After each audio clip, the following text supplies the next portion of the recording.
கிறிஸ்துவுக்குள் அன்பான தேவனுடைய பிள்ளைகளே, இயேசு கிறிஸ்துவின் பரிசுத்த நாமத்தில் உங்களை வாழ்த்துகிறேன். கிருபையானது உங்களோடு கூட இருப்பதாக.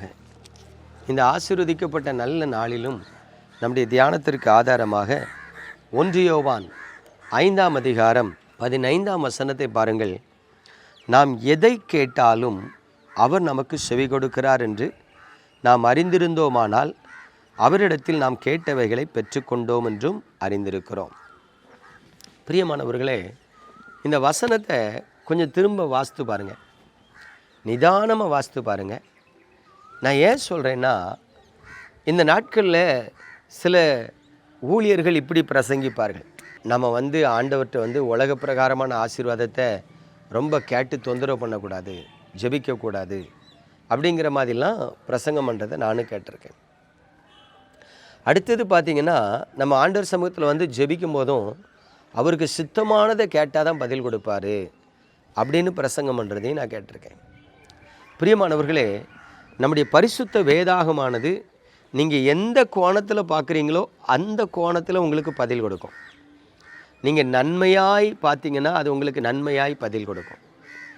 நீங்கள் உங்களுக்கு போராட்டங்களாய் பார்த்தீங்கன்னா போராட்டமாய் பதில் கொடுக்கும். நீங்கள் உங்களுக்கு அதிசயமாய் இந்த வேதத்தை பார்த்தீங்கன்னா அது உங்களுக்கு அதிசயமாய் பதில் கொடுக்கும். அதனால் நீங்கள் எப்படி பார்க்குறீங்களோ அப்படி பதில் கொடுக்கிறது என்பதற்காக இதுதான் சரி என்று சொல்லி வாதிப்பது தவறானது. ஏன்னா இங்கே யோவான் எழுதின இந்த 1ஆம் நிருபத்தில் மிக தெளிவாக ஒரு காரியத்தை சொல்லியிருப்பாங்க. நாம் எதை கேட்டாலும், எப்படி நாம் எதை கேட்டாலும், அதாவது சில நேரத்தில் ஒரு வீடு கட்டி தாங்க ஆண்டவரேன்னு ஒரு பணக்காரன் கேட்கான்னு வைங்களேன், 1 வருஷத்தில் வீடு கட்டிடுவான். அவன் எப்படி சாட்சி சொல்லுவான்? நான் தேவ சமூகத்தில் போய் எனக்கு ஒரு வீடு வேணும்னு ஜெபம் பண்ணேன், ஆண்டவர் எனக்கு ஒரு வீடு கட்டி தந்தார், ஸ்தோத்திரம். ஒரு நடுத்தர வர்க்கத்தில் உள்ளவன் எனக்கு ஒரு வீடு கட்டித்தாரும் ஆண்டவரேன்னு ஜெபம் பண்ணாங்கன்னா, ஒரு 4-5 வருஷம் கழித்து அவர் வீடு கட்டிட்டு சொல்லுவார், ரொம்ப நெருக்கத்தில் இருந்தேன், 5 வருஷம் போராடி ஜெபம் பண்ணி காத்திருந்தேன், ஆண்டவர் கிருபையில் கொஞ்சம் லோன் கிடச்சிது, கொஞ்சம் நகையை வச்சேன், கர்த்தருடைய கிருபையில் நல்ல வீடை கட்டி தந்தார் அப்படின்னு சொல்லுவாங்க. ஒரு கஷ்டப்பட்ட நிலையில் இருக்கிற மனிதன் எனக்கு ஒரு வீடு கட்டி தாரும் ஆண்டவரேன்னு சொல்லி ஜெபம்னா 10 வருஷம் ஆகி அவனுக்கு ஒரு வீடு கட்டியிருக்க மாட்டான். அப்போ நம்ம என்ன நினைக்கிறோம்? அவங்களுக்கு ஆண்டவர் வீடு கட்டி கொடுத்தாரு, இவங்களுக்கு ஆண்டவர் வீடு கட்டி கொடுத்தாரு, எனக்கு வீடு கட்டி தெரியலையே, என்கிட்ட ஒன்றும் இல்லையே அப்படிங்கிற ஒரு எண்ணம். இதே மாதிரி தான் பல விசுவாசிகளின் வாழ்க்கையில் நீங்கள் கவனித்து பார்த்தீங்கன்னா, நம்ம ஜெபிக்கிறதுல எதெல்லாம் கிடைக்கலையோ உடனே நம்ம என்ன சொல்லுவோம் தெரியுமா?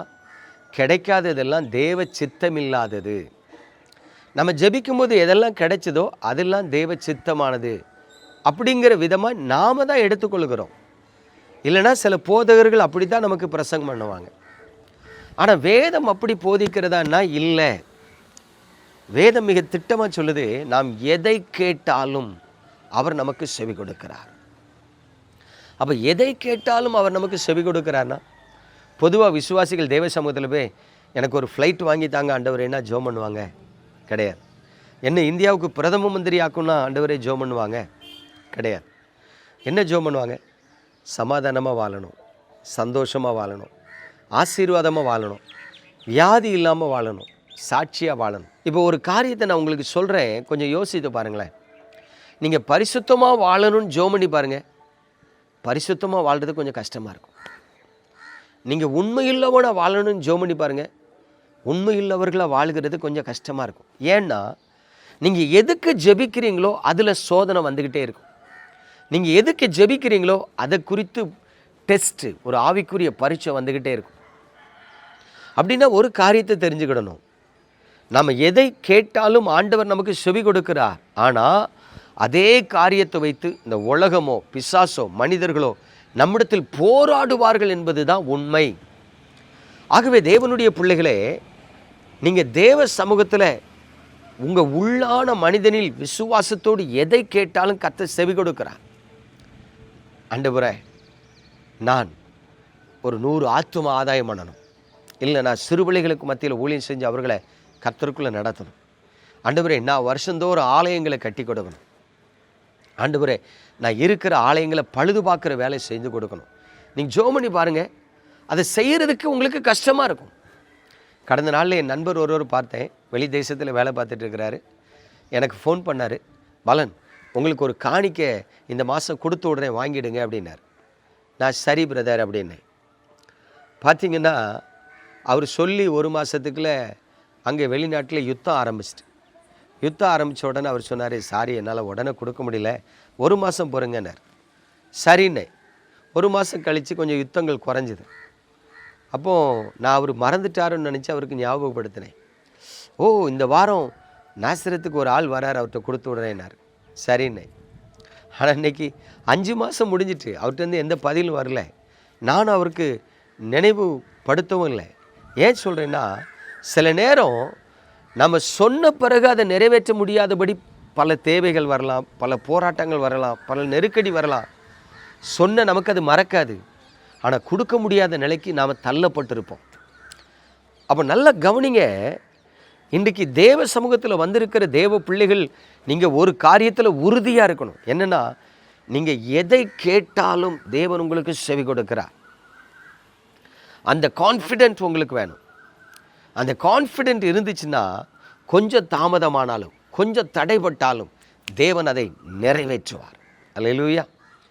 ஆம் பிரியமானவர்களே, ஆகவே நான் எதை கேட்டால் ஆண்டவர் தருவார், நான் எதை கேட்டால் ஆண்டவர் தரமாட்டார், அப்படி பகுத்தறிகிற அறிவு உங்களுக்கு தேவையில்லை.